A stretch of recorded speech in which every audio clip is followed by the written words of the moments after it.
at the end of the day, the math is the math. So anyway, I got to be Yeah. careful what I say. Yeah. No. And I just hit the record button I just saw so we that. have a little Yeah. bit of preamble here. Although you're okay saying some stuff. I've heard you say a few things. Oh, I definitely say a lot of stuff. I thought that was quite eloquent. It's actually pretty smart when you think.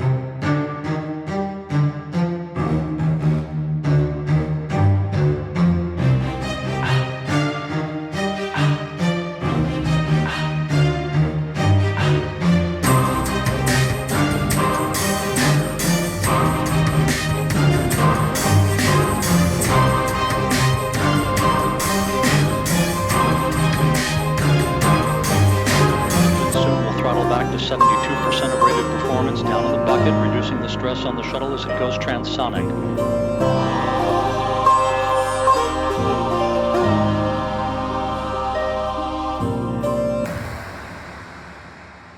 Tell us a little bit about you, your background, and how you've evolved over time with this whole question. I'm sure in your own life of what does it mean to be successful and achieve the potential you see for your own life, but both in business as well as maybe personally. Because I think, again, this is about bringing, everybody brings themselves to something, right? All of that stuff.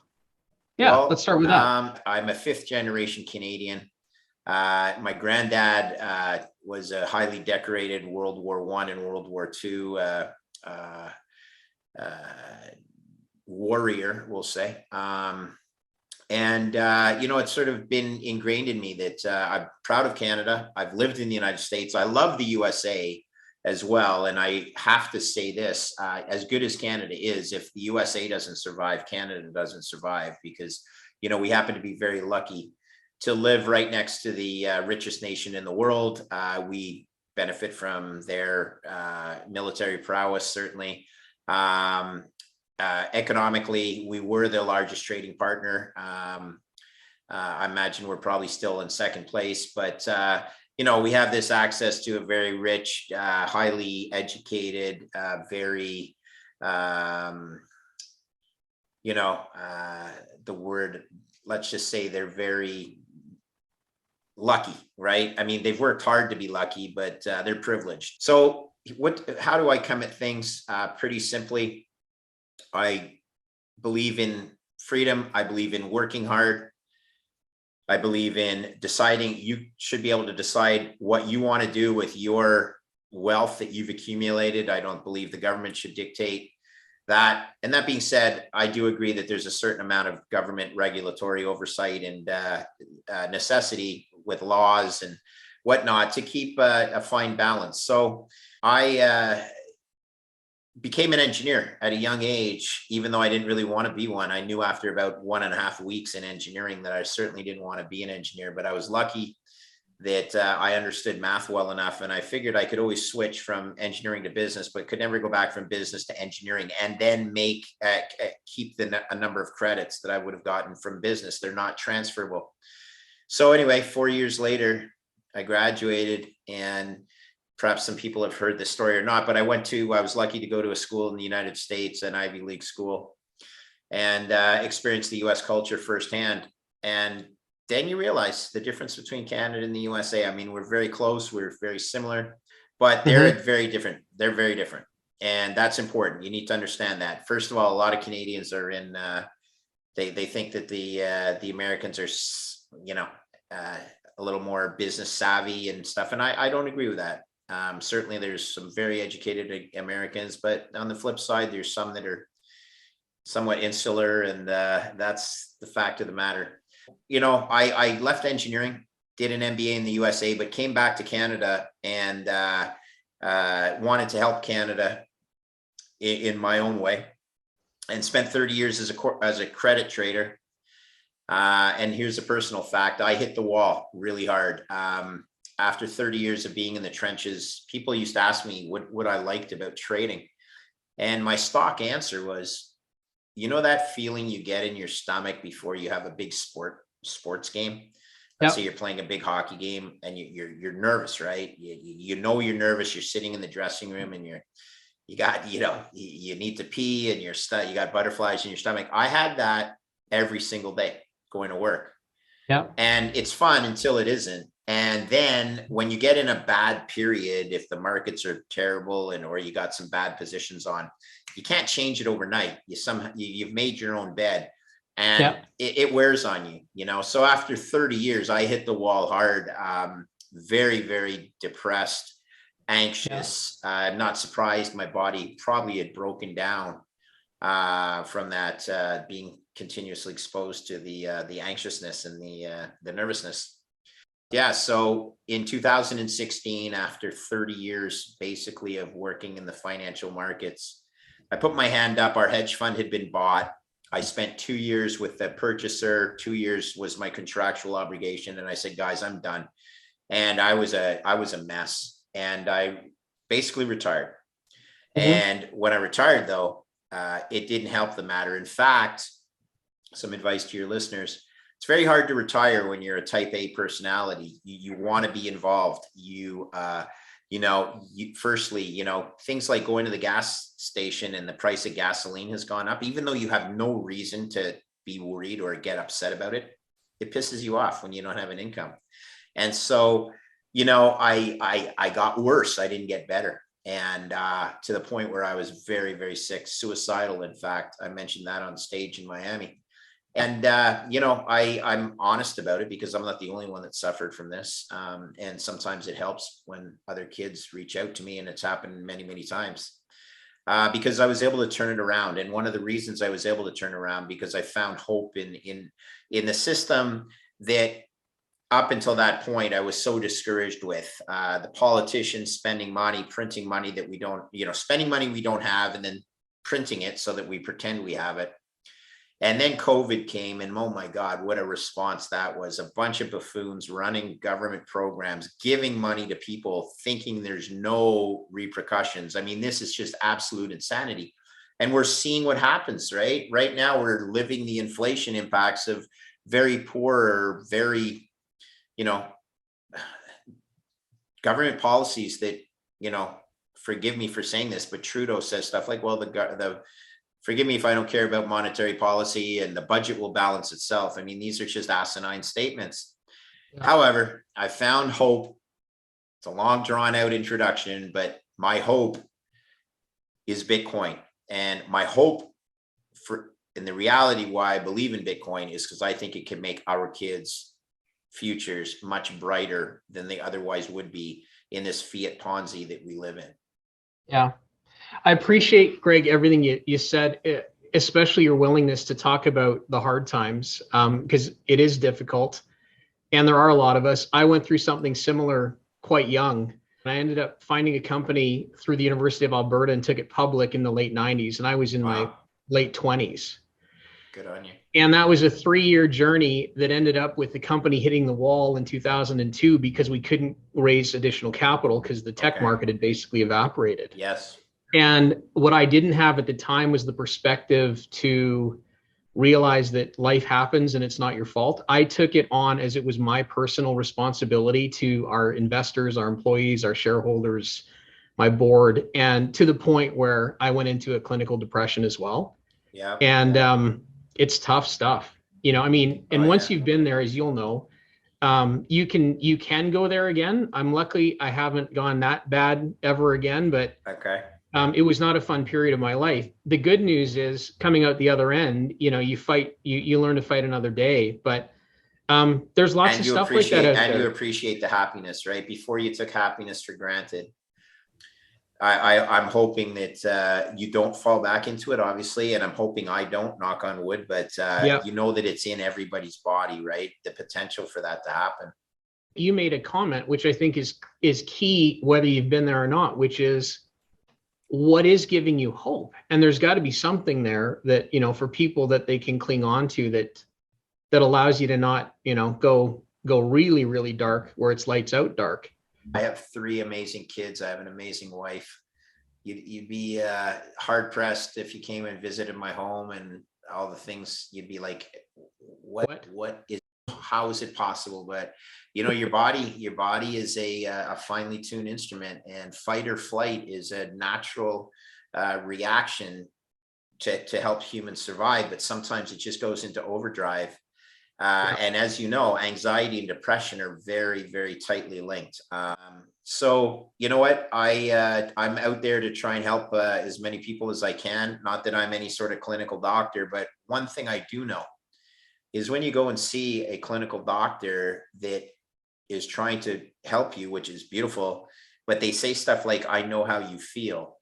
Yeah. Actually, that's not the truth. They don't. No. Okay. And as much as you want them to, they're sensitive and they're professionals and all of that, but I'm afraid, listen, you don't. Okay. You don't know Yeah. how that feels. And not that I wish it on anybody, but both of us have come out the other end, and that means that there's hope for people that are currently suffering from it. It's in my body forever.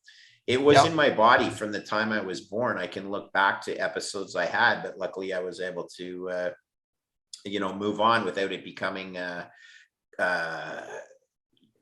enduring. And I guess that I would just say that my dad and mom both suffered from some mental health challenges, but at their age or in their, it was, you never talked about it, right? It was, oh my God, it's like, that's taboo. So at least we're talking about it. There's another part to this that I've wondered about this for a long time. And I think part of it is also, if you're going to do what you did for 30 years, I mean, that is an incredibly high pressure, intense environment every day. Right. Yeah, and it's the same with athletes. It can be the same with artists sometimes, those that really push. You can put yourself in those environments. And I think in some ways, if you're going to perform at a very high level for a sustained period of time, you've got to be able to go there, but in a healthy way. I think it's this interesting balance, right? Like when you think about people pushing themselves, like even in sports, I've got a son of mine who's in Ontario right now in a football prep program. They train these kids to play in the US, and it's the only one of its kind in the country. And if I look at my son and what he's had to do as a 17-year-old, the amount of training these guys do, plus going to school, like it's intense. Oh, yeah. It is intense, but it's required because what they're trying to do is prep these guys for what it takes to play at the NCAA level. Nice. And for some kids, it's not for them. And part of this is also helping them understand that. Is this for you or not?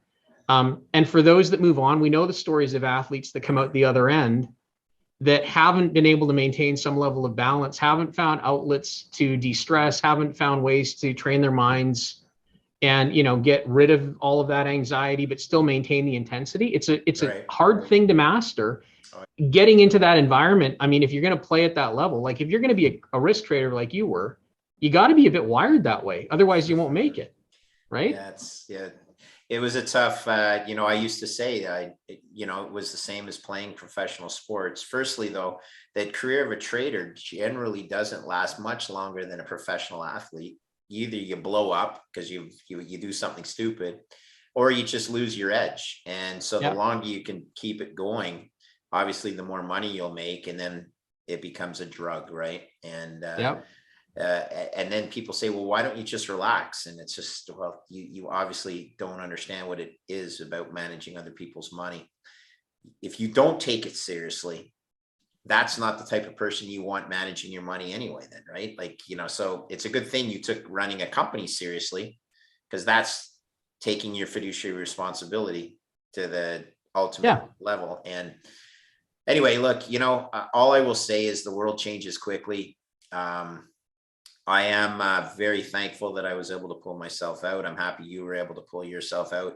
You mentioned about your kids. I was living vicariously through my son. He was playing major junior hockey, went to the NHL Combine. His good friends, he's got about 25 good friends that all made the show. And, I was living a little bit vicariously through him.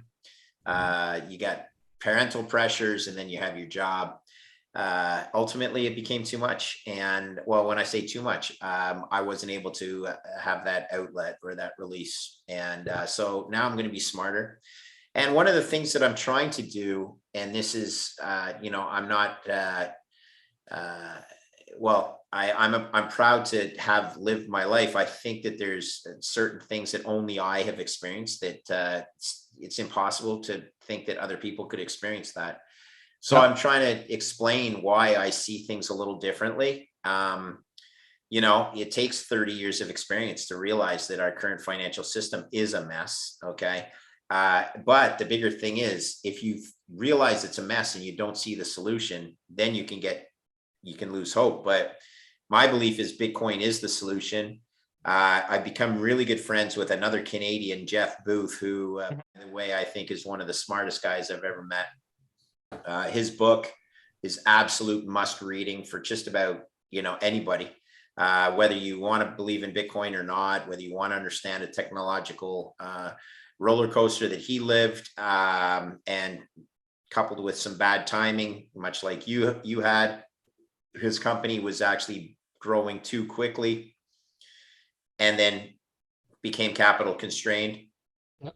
And sounds like the same thing happened to you. Sometimes you just can't make it happen, right? Markets collapse. Anyway, I become good friends with Jeff. Jeff and I both share some very common traits.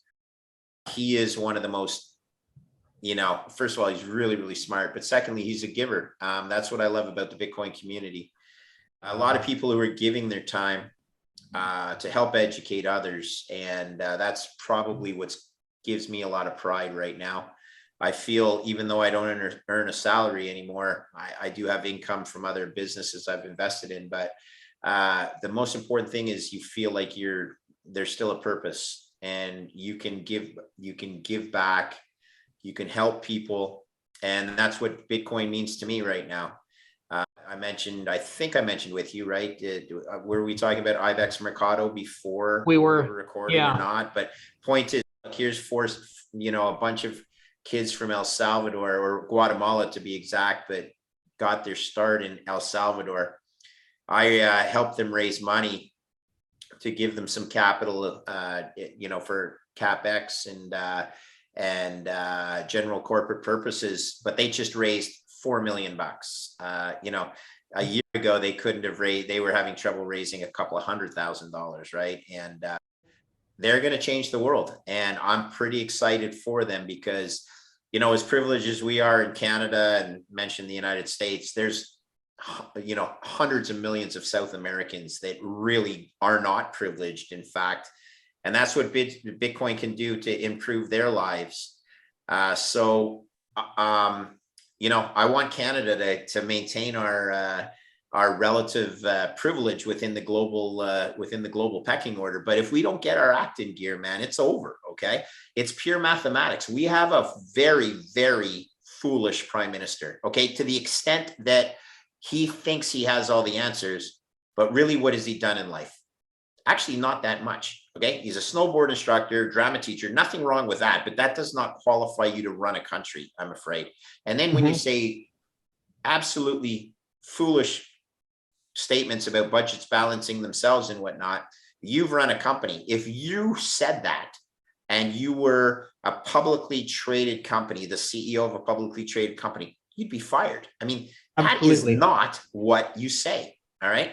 And so I have an issue with Trudeau. I've leaned to the conservative side my whole life. So everyone will say, oh, you're anti-liberal.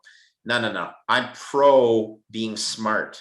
Okay. Yeah. And he's just not being smart. And he's trying to buy people's votes and doing all the things that are pulling forward gains that should be accruing to our children.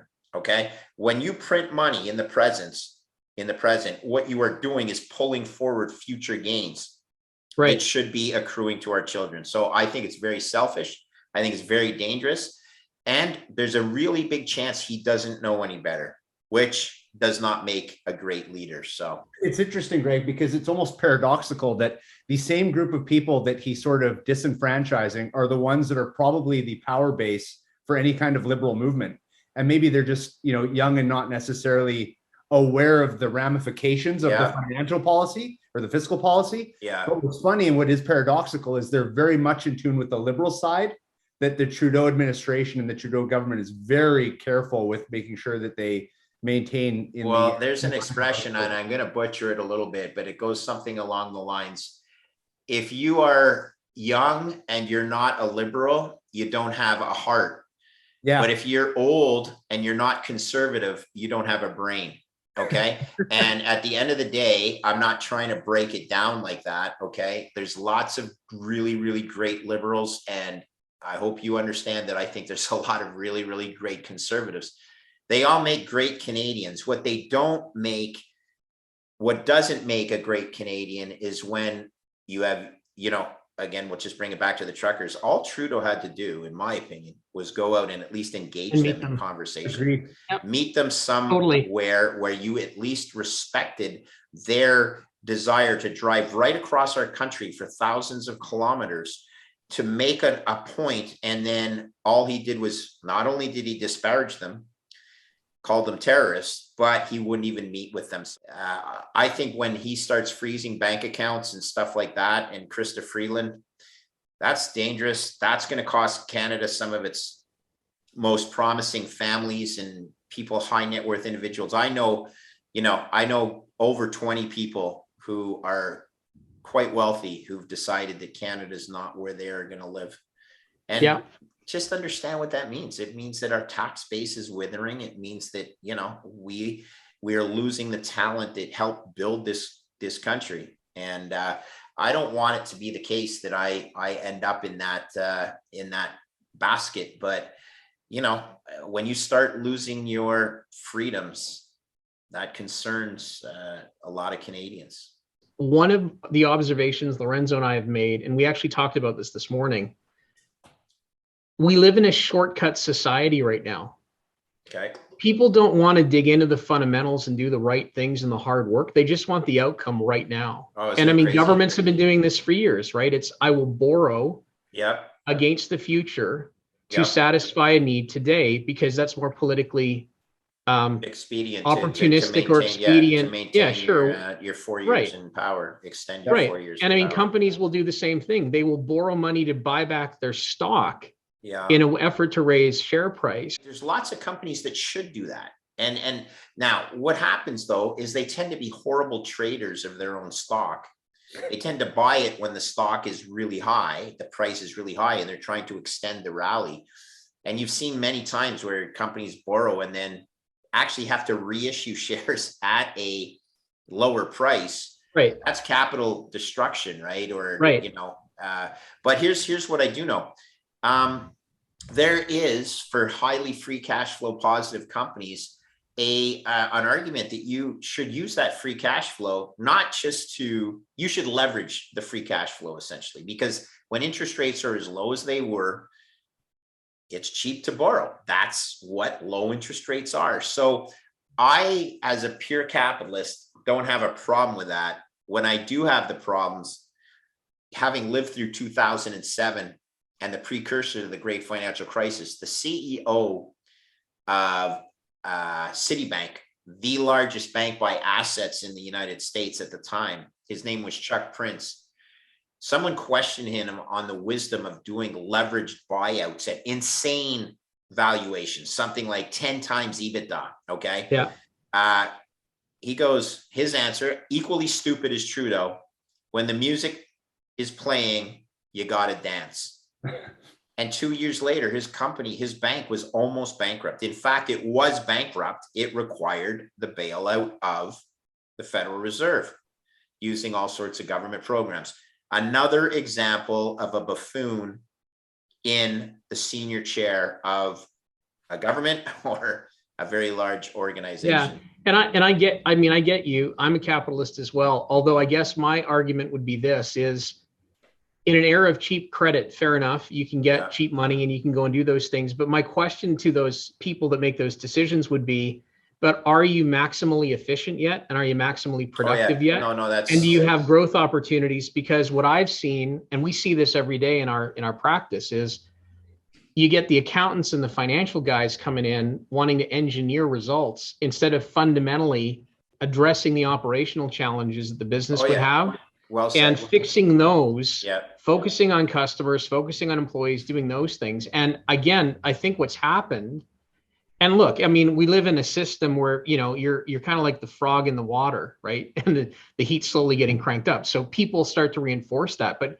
now we get to the situation where governments have done it to an extreme. So we're all screwed now because we've got these insane debt to GDP ratios that are like, we can't come back, as you've said many times on things I've watched. You see this in some ways, the decisions that certain executives take in terms of how they run their businesses, instead of really focusing on who they should be focused on. In my opinion, yes, that's shareholders, but it's also employees and customers. Because without customers and employees that are serving them properly, you don't really have, that return unless you're engineering it. And I think going forward, it's going to be harder and harder unless people focus on the fundamentals of how to make truly great companies, or how we make a truly great country. And that's the thing I love about Bitcoin, is it's pure, because you get a pure signal coming back. There's none of this manipulation, right? It just is what it is. It's all about lowering your time preference, meaning executives and CEOs tend to use the stock price as their metric of success, if you will, or acceptance by the market. Right. And that's why a 5-year plan that focuses on a lot of things that you mentioned, but is not immediately translatable generally into a higher stock price, is, it's more valuable long run, therefore less valuable in the high time preference that everyone lives in.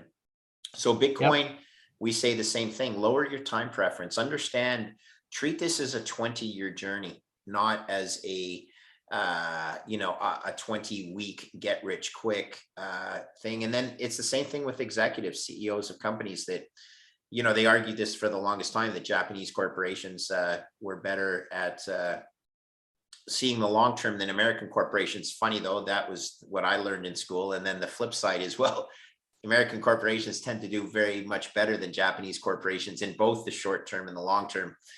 Maybe because they are so intense, at shareholder and value creation. But all this to say, I'm 58 years old. I really hope I live another 30 years. I probably won't, but let's just say I have a pretty good shot, knock on wood, of living, close to 20 years. That's an awful long time to still have a chance to make a difference. And, 58 years old, I'm older than most people I interact with in the Bitcoin community. And yet I think I still have 20 years that I can provide value. So I'm pumped to talk to younger kids, to see the talent coming through this ecosystem. Having worked on Wall Street and Bay Street, I can promise you that the average Bitcoiner is way, way more motivated, has a lot more integrity, and generally is just a better person for society than your average Wall Streeter. And I say that because Wall Street is a den of takers, right? It's basically a zero-sum game on Wall Street, which means anything you make is taking away from me. And so that's not a community that's full of givers. There are givers, but they're fewer and farther between. So that's what gives me hope about the Bitcoin community as well, like having come back from Miami. Yeah, there's a certain level of humility, I think, that, from the perspective of people being willing to engage, and people being willing to talk, and people being willing to share ideas. And it's quite interesting when, when you've spent if you've spent any time out there trying to go to the traditional places and having the door slammed in your face, or having people that sit in, those towers on Bay Street or on Wall Street and tell you why it's not going to work, versus I find people that I've interacted with in the Bitcoin community, they're open to have a conversation. They're open to learn. It doesn't mean everybody gets along and has the same point of view, which is good, but you get this diversity of thinking, which occurs, which is quite impressive. And people are just looking for a better way to do things. They just want things to be better. So what is it about Bitcoin specifically? I mean, if at any given moment, I could turn on any number of sources and find, a handful or more of cryptocurrencies with which to hang my hat on. Why Bitcoin? Oh, okay. Well, that's a great question. So Bitcoin is the only digital asset that solves the fiat Ponzi. Okay. Now the fiat Ponzi is mathematics. Essentially, when you have banks that are 20 to 25 times levered to their capital base, which is what traditional banking is. It's to say that for every $100 of loans that a bank makes, they only hold $4 to $6 of risk absorbing capital. The rest is depositors' money, right? Yep.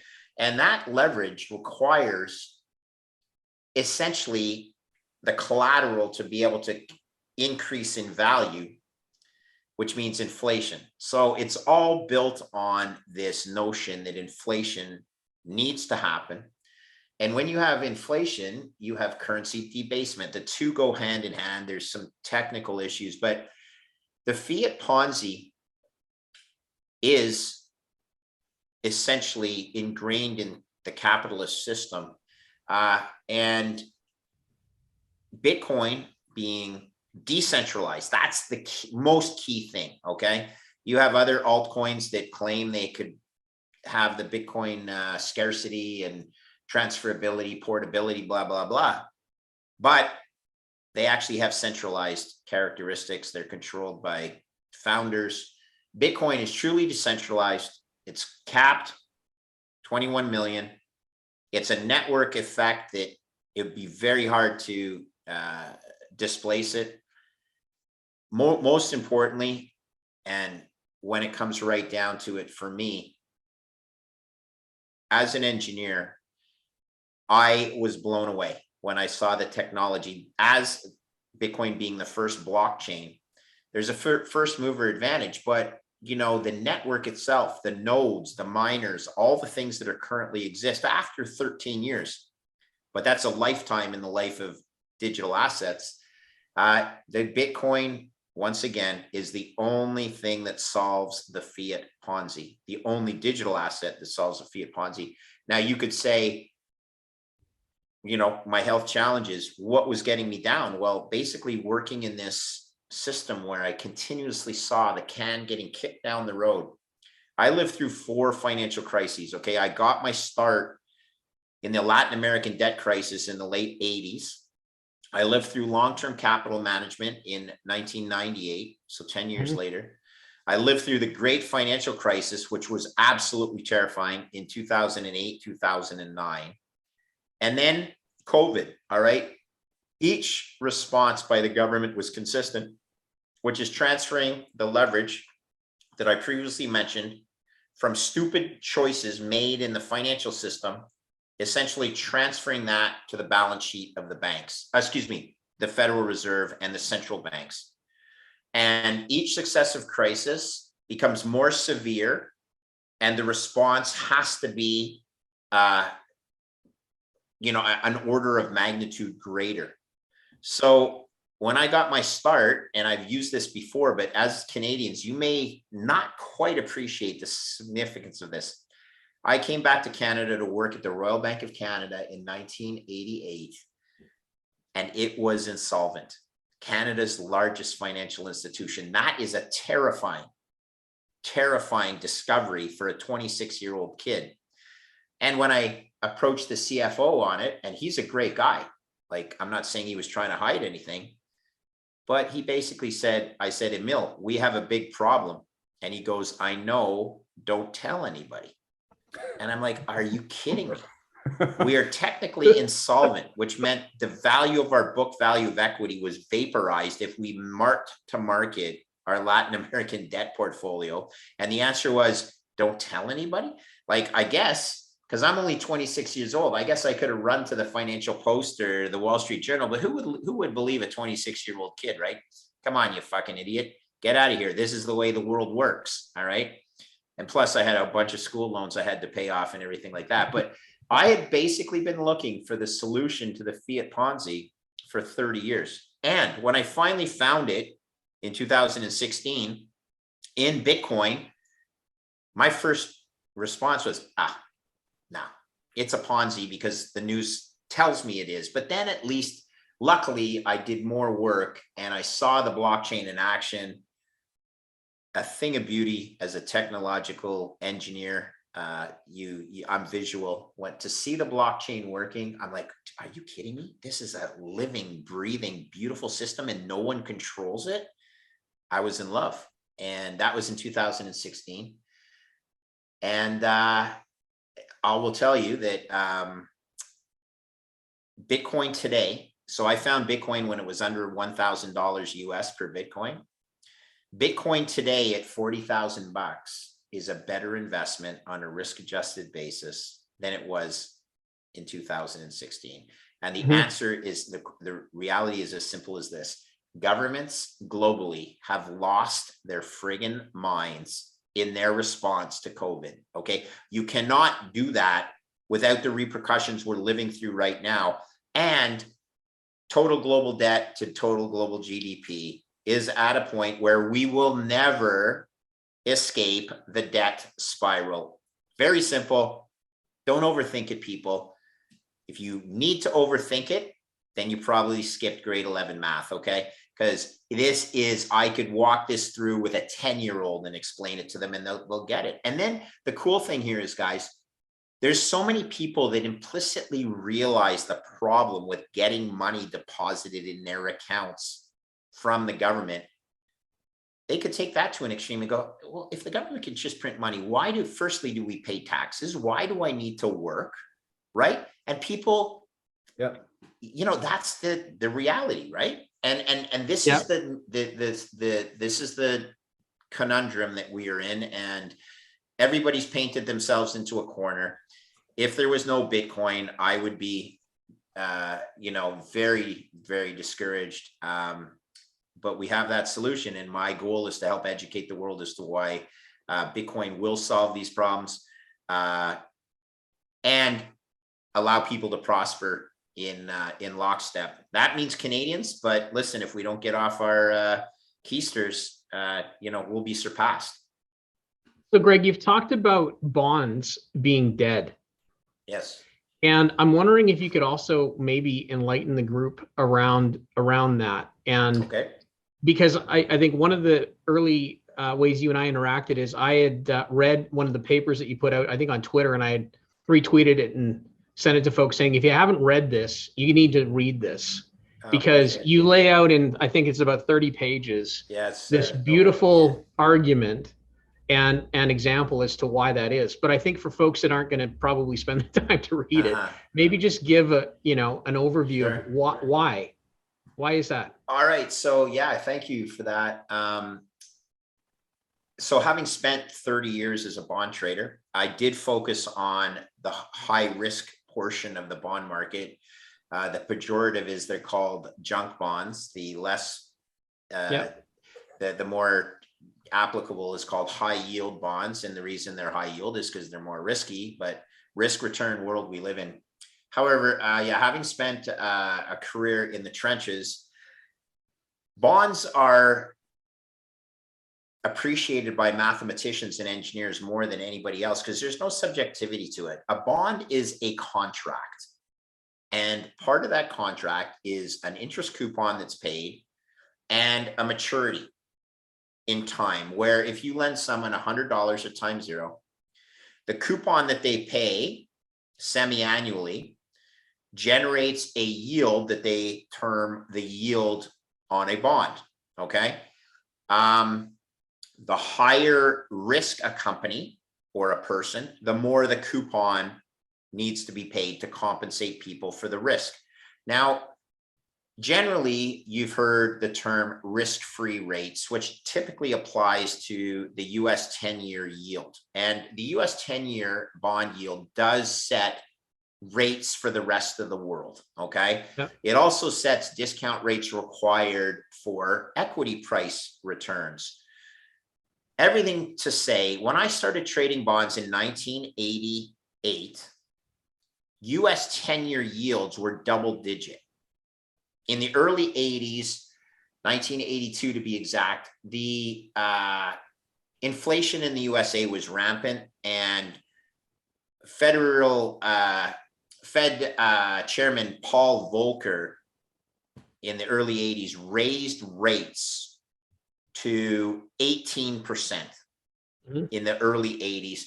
And since then, rates have been in a one-way directional trade down from double digits all the way to under 1% in the US 10-year.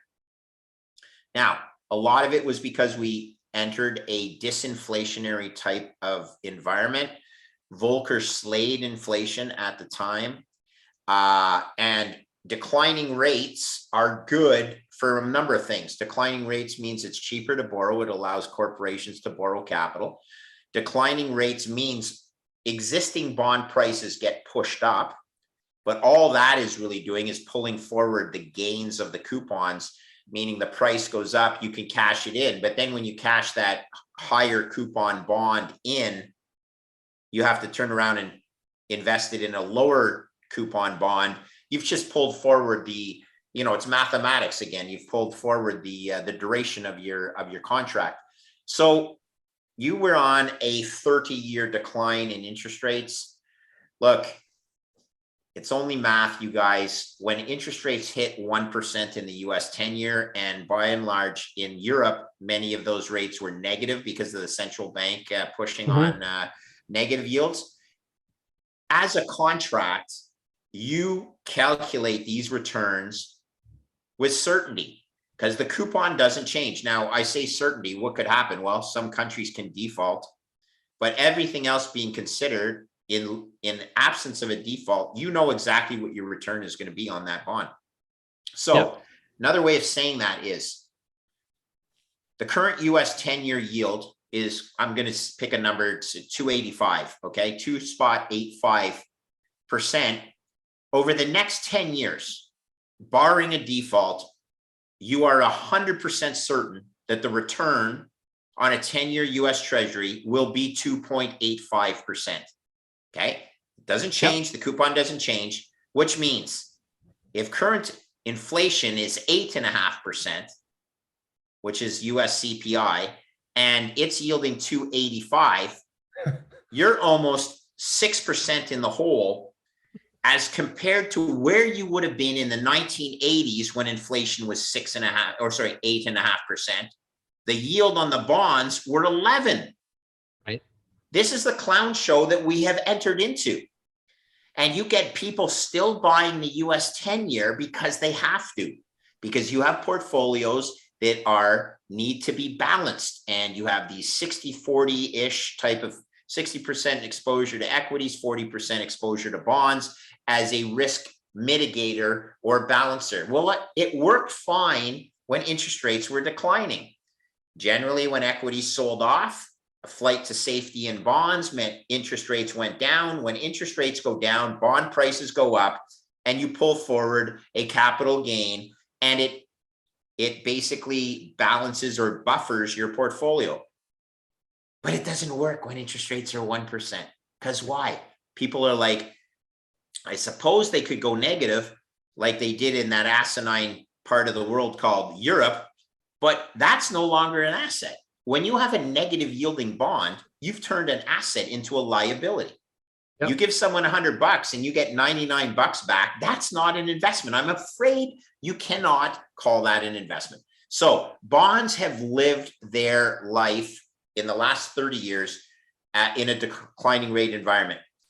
When interest rates start going up, it's the flip side. Convexity and duration, which are the duration, first derivative of a bond's price, convexity, the second derivative of a bond's price, works in exactly the same way as when interest rates are going down, meaning, man, it hurts when interest rates rise. So the current 30-year bond in the United States was issued last year at a coupon of 2.25%, because that was the open market yield on the 30-year bond. It did get as low as 1.25%, but I'm just going to use last year's bond as an example. Currently, the 30-year is 2.95%, which means the price of that bond has to go down, right? Because the coupons aren't big enough to satisfy the open market yield. Therefore, the price of the bond goes down to compensate, to turn the entire interest instrument into a yield of 2.95%. In 6 months, that bond's price has fallen by 14%. 14 bond points. What you paid $100 for is now trading for $86. Oh, well, that sort of stings, doesn't it? Damn. That 14% is 6 years of coupons. gone in 1 year because people realized they overpaid for bonds a year ago.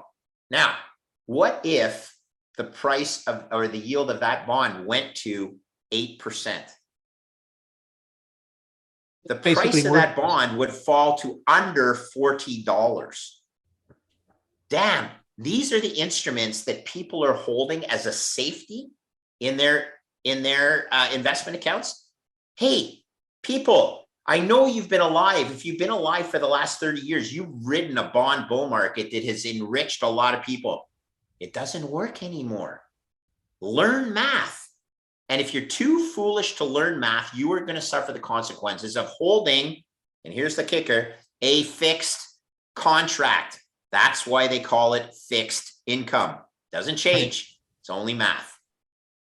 So what do you think, Greg, in terms of the environment today? Like, I mean, there's lots of debate about this. Some people think we're going to see hikes and hikes and hikes. Yeah. And rates are going up and up and up. What's your view on this? Well, it's mathematically impossible because as rates go up and up and up, the coupon on the debt causes the debt to grow so quickly that it's impossible for global GDP to keep pace. And given that your total global debt is already 4 times GDP, that means that, let's say your average coupon in your numerator, which I used as 3%, it means your global GDP has to grow by 4 multiplied by 3% means your global GDP has to grow by 12% just to keep pace with the organic growth of the debt. Yep. Let's play a bigger game. What if it goes to 6 or 8%? Yep. Our global economy is going to grow at 25% annualized for the rest of time. It's impossible, which means you either need to monetize the debt, which is essentially keep inflation roaring, which increases your GDP in the denominator. But as a bondholder, you're a plug. Okay, you're an absolute chump. You're going to get a yield on your bonds that is less than inflation. So not only are you going to lose money on a real basis, you're going to invest $100 in something and you may get that $100 back in 10 years. But what's the purchasing power going to be of that $100? It's going to be like 60 cents. You're an absolute failure as a risk manager if you have significant exposure to bonds. Enter the wild card. The Fed is going to have to reverse course. They're going to have to continue quantitative easing, so QE infinity. Yes, then debasement accelerates, but they do yield curve control and they do all this thing to make it work mathematically, except the currency accelerates the downside. Bitcoin solves this in both cases. Bitcoin's the only thing that solves it. Go ahead. So does Bitcoin then, is the contention then that Bitcoin takes market share from the existing bond market? Is that part of the argument then? I've been calling for this for over a year, that capital will flow out of this market, which is debt, which is $400 trillion of market cap, and into other assets, hard assets in particular. Bitcoin certainly will garner some of that. Bitcoin's less than $1 trillion, and there's $400 trillion of debt, much of which yields negative in absolute terms or in nominal terms. And after you subtract inflation, almost all of it is negative yielding in real terms. Damn. I mean, I own 0 bonds. I borrow money right now. You're supposed to borrow money in this environment. I'm not doing it recklessly, but yeah, of course I borrow money. It's cheap, and I can put that money to better use in hard assets. So, you know, this is where we are. Debt is it's good for the borrower and bad for the lender in terms of a return on risk basis. And yeah, I think that money flows from the debt market into the equity market, into the Bitcoin market. And here, let's play a game. If there's 400 trillion of debt, what if 10% of that debt went into Bitcoin? Sure. Well, that's $40 trillion. What's 40 trillion divided by the fixed supply of Bitcoin of 21 million? Well, that's over 2 million bucks a Bitcoin in today's dollars, guys. And what do you think catalyzes that flow of money? Is it education? It's very simple. We have a buffoonery of investment counselors out there, including old, washed up Charlie Mungers and Warren Buffetts of the world. You know, I say that with a little bit of respect for what they've done, but they basically have been beneficiaries of the fiat Ponzi their whole lives, right? Why do they not want Bitcoin to succeed? Well, because they own so many bank stocks and all things that will be disintermediated by Bitcoin. It's not surprising that Charlie Munger says Bitcoin is rat poison. And my stock answer to that is, you're right, Charlie, Bitcoin is rat poison and fiat is the rat, okay? It's going to chew up fiat. It's going to 2 million bucks US per Bitcoin in today's dollars, in my opinion. But I'm not 100% certain about that. That being said, I'll play a bit more math with you guys. Bitcoin's currently trading at 40,000 bucks. My price target in today's dollars is 2 million bucks. Okay. That's 1/50th or a 2% chance the market is saying that it can get to 2 million bucks. Okay. Well, I'm not 100% certain it'll get to 2 million bucks, but I'm way more certain than 2% chance. Okay. So ship it in. Fuck you guys. If you can't do math and you don't understand how to manage risk, I'm not here to teach you. It's that simple. You don't have to put all your money into Bitcoin, but if you own zero, you're actually taking more risk than if you have a proper portfolio allocation. So Greg, how does the system, I mean, we're at this tipping point of the system, like the system is so broken now, there's no turning back. So like, yes how do you see, this transitioning? Like, do you see Bitcoin replacing? Yes, I do. The but US we dollar? don't want it to. Yes, but and this is key. We don't want it to happen quickly. And we actually want to develop a parallel system called Bitcoin, where it doesn't mean you can't have a reserve fiat currency, which is the US dollar, but that's like your checking account. And the parallel system that's being developed is your savings account, Bitcoin, okay? And like any network transfer that happens, imagine you've run successful corporations, just you know, stick with me here because I'm not that technically inclined, but imagine you decided to change all your systems from MS-DOS to iOS. Well, when you do that system or network transfer, you don't turn off your MS-DOS system on a Sunday night and turn on your iOS and hope everything works properly, right? You operate the systems in parallel and iron out the kinks. And that's what I'm hoping happens with Bitcoin. There'll be countries that adopt it, like El Salvador, and that's cool. But look, what I need to stress is, as much as I love El Salvador, the GDP of El Salvador is less than the GDP of the city, the greater Miami area, okay? Like, it's far more substantial that Miami is adopting Bitcoin on a global macro basis than El Salvador. And so these are examples of the network, the parallel network that's developing.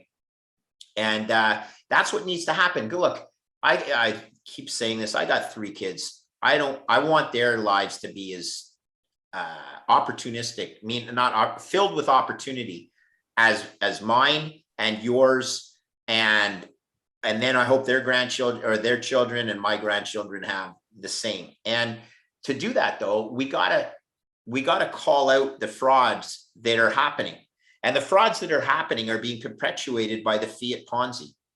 And I know how it ends if the fiat Ponzi is allowed to perpetuate and there's no solution.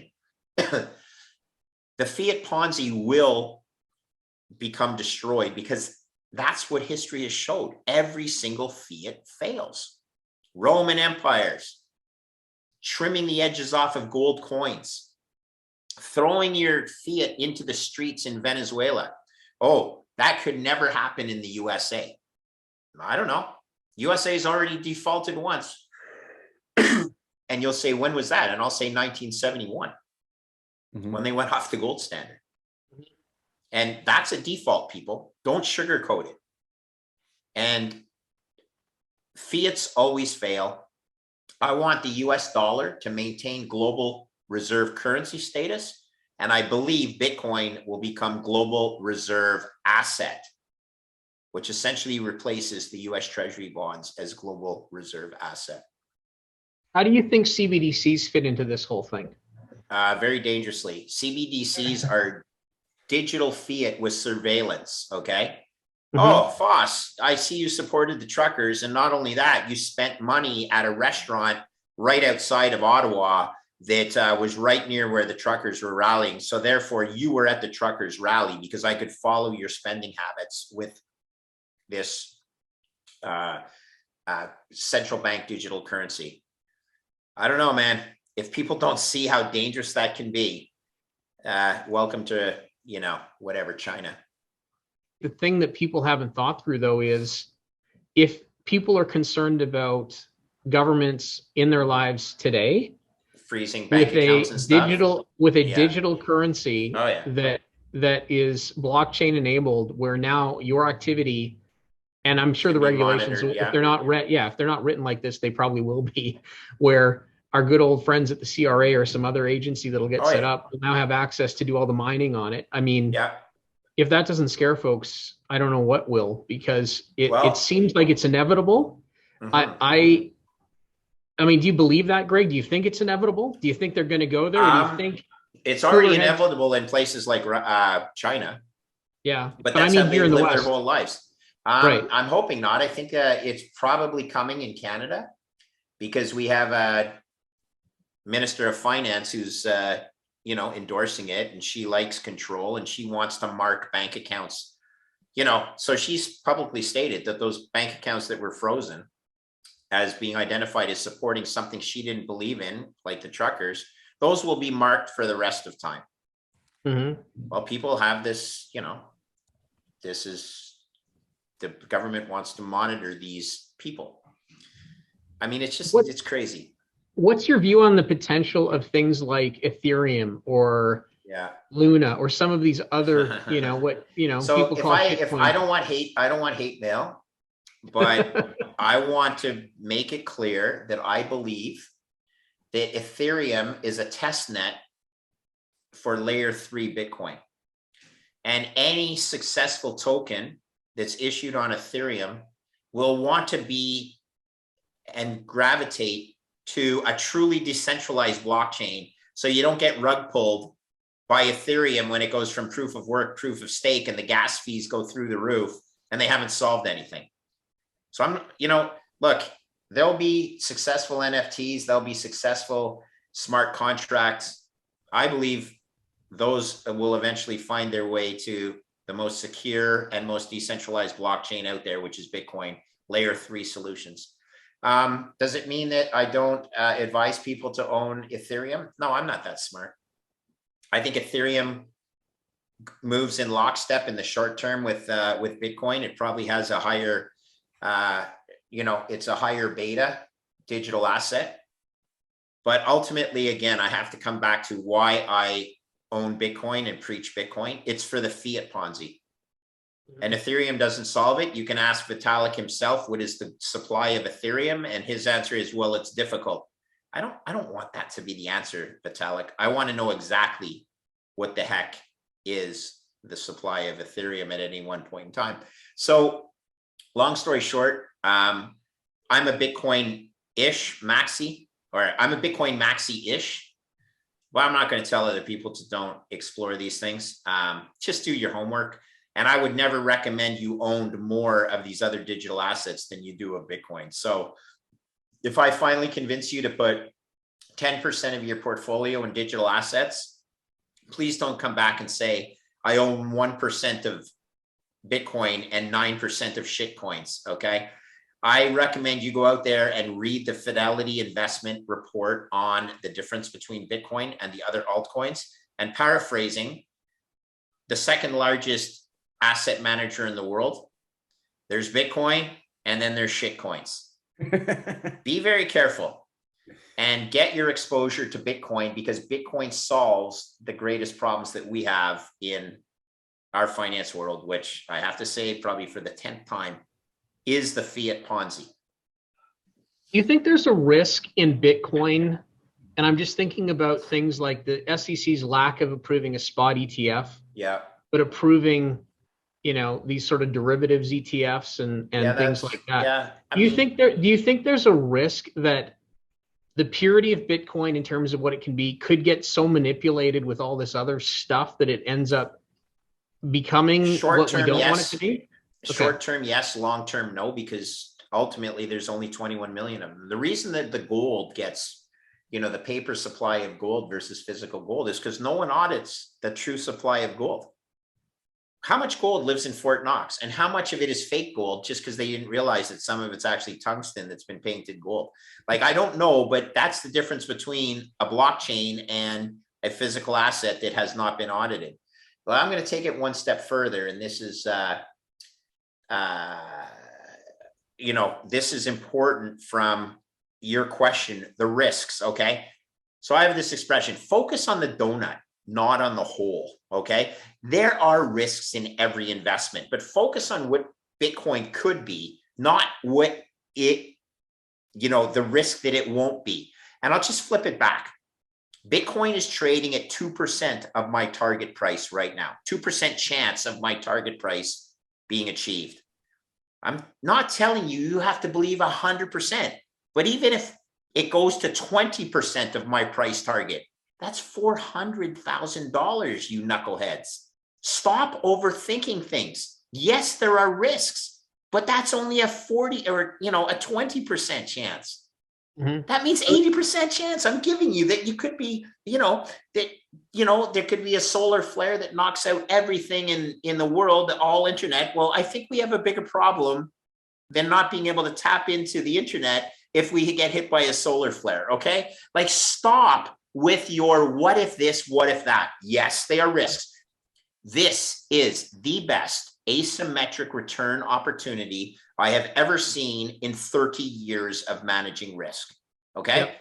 I can say that because I've managed risk for 30 years. I can say it because I've done the math. I can say it that bonds are the worst asymmetric return opportunity I've ever seen in 30 years. Act accordingly. Yep. For God's sakes, take your head out of the sand. Don't listen to people who are conflicted.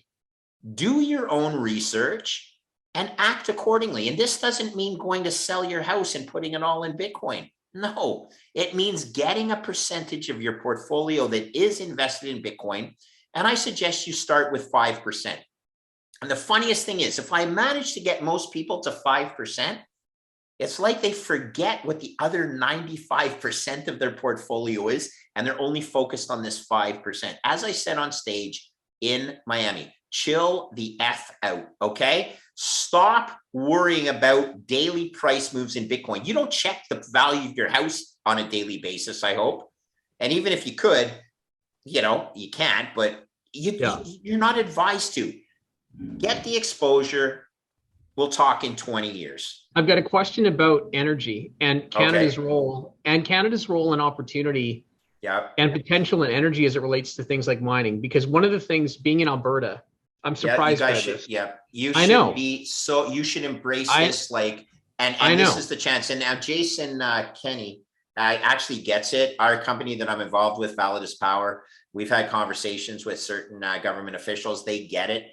Listen, I'm an engineer. Bitcoin is digital energy for me, okay? Right. And the law of conservation of energy, the first law of thermodynamics applies.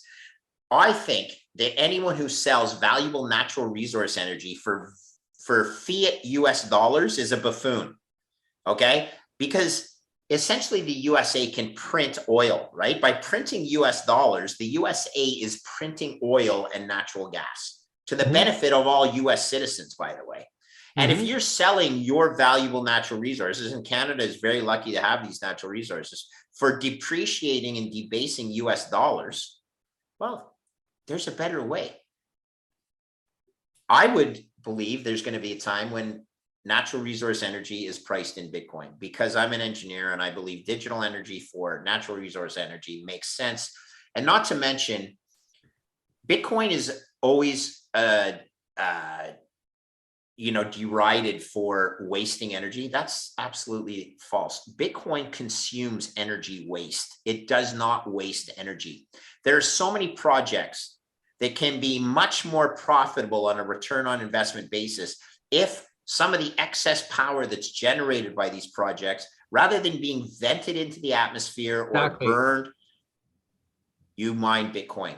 And sounds sexy, you're cleaning the environment.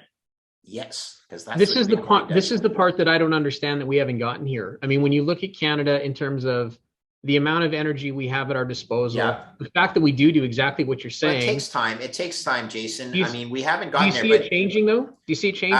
if the proper politicians get elected, I mean, if you have the same elected officials that want to tax pickup trucks and Ford 150s, that'd be Mr. Trudeau in power. The last thing he's even going to consider is something that all of his advisors say, is bad for the environment. They haven't done the work. They're lazy. They're conflicted. But that's typical of a government that wants to stop. They say we shouldn't export oil from the oil sands, but we'll import it from Russia because they can get the carbon. They can produce the. Are you kidding me? Are you that brain dead where you think that the world doesn't get impacted by Russian oil production on a carbon intensive basis? Like, oh my God, he must think we fell off the turnip truck. But enough people believe him. Are you seeing because I mean, you're in Quebec or in Ontario, Yes. but with ties to Quebec, lots of hydro. Are you seeing? No, that's a tough one. Is it? Okay. It's sexy, but look, I'm speaking to a Canadian member of parliament that has a very large Canadian nuclear reactor in his jurisdiction. And there are times during the day where that nuclear reactor actually pays Americans to take the power, not sells it to them cheaply, pays them. Because Really? the base load of a nuclear power plant does not go up and down as people turn on and off their hair dryers and vacuum cleaners, or come home and cook dinner. And you create a base load that satisfies your peak energy. But when peak energy isn't being demanded, you don't power down your nuclear reactor. You have to get rid of that energy somewhere. In this case, we're not selling it. We are paying Americans to take that power. It's incredible. Wouldn't it make more sense to mine Bitcoin with that power? Now, there's challenges, and there's, it's only X number of hours a day. And if you're not mining Bitcoin for Y hours a day, it might not be a profitable venture. But the point is, at least people are thinking about it, right? It's the same thing with a beautiful hydro dam that, the turbines are turning because the water's going through them. But if those turbines means that you're shipping power to New York State rather than earning a Bitcoin mining return. And, here's the funny thing. Only about 8 days out of the 365 days of the year are a lot of these absolute peaks in energy hit, because air conditioning, because, certain heat waves or whatever happen. But this is what Bitcoin allows you to do. You have that switch. Okay, mining Bitcoin, mining Bitcoin, mining Bitcoin. Oh, peak to grid, peak to grid, peak to grid. Mining Bitcoin, mining Bitcoin, mining Bitcoin for the rest of the 300 days of the year. Damn, what a beautiful solution. Yeah, it's funny. I was thinking about how, and now with the benefit of hindsight, you can make arguments that war spurs innovation. And it's funny if in hindsight, 100 years from now, we'll talk about how Bitcoin spurred innovation in sort of a similar way, with all of the ancillary, there's no question. There's no question, man. It's exciting. It's only 13 years old. Try and take a deep breath and realize how lucky you guys are to be living with this opportunity. I don't know how old you are, but you got a 17-year-old son. Jason, my youngest child is 21. My oldest is 10 years older than that, 10 years older than your boy. All this is good because technology and innovation is what increases the quality of life. And Bitcoin is the most beautiful technological innovation I've ever seen. And, I am older than most people, I'm not saying I have all the answers, but I do play probabilities pretty well. That's why I survived 30 years in the risk markets. And when you have this opportunity to buy something, essentially for 1/200th of what I think it should be actually trading for, bang. Alberta, you have no idea how profitable Alberta could be if they embrace this thing. Yeah. Agreed. It would be a thing of friggin' beauty. And I think they're going to do it. I think there's enough smart people in Alberta and they're getting the message. All you have to do is the homework. And it's not easy. Okay. I've studied Bitcoin for literally, in my opinion, thousands of hours. And you don't get it by listening to 3 hours of a podcast. You can get intrigued, but you got to study it. You got to study it. And incidentally, you know, it helps when you're an engineer. Not saying that engineers have all the answers, but it makes sense to me because my whole life has been spent firstly with math, and that's all Bitcoin is math and code. And then secondly, with laws of conservation of energy, you know, all these things that thermodynamics and all the things that Bitcoin encapsulates. I work with jet engines right now. I studied turbo machinery at McGill in 1986, knowing I never wanted to be an engineer. But for some reason, I took this course on turbo machinery. Isn't it interesting that the company I'm involved with right now, the turbo machines we use are essentially jet engines that generate electricity so that we can mine Bitcoin. Yeah. Amazing. Yep. Thanks, boys. Thanks, Greg. Thanks, Greg. Have Take a care. great time. Thank you for inviting me, guys. Appreciate it. You're welcome. Yeah. Thanks again, Greg. Bye. My pleasure.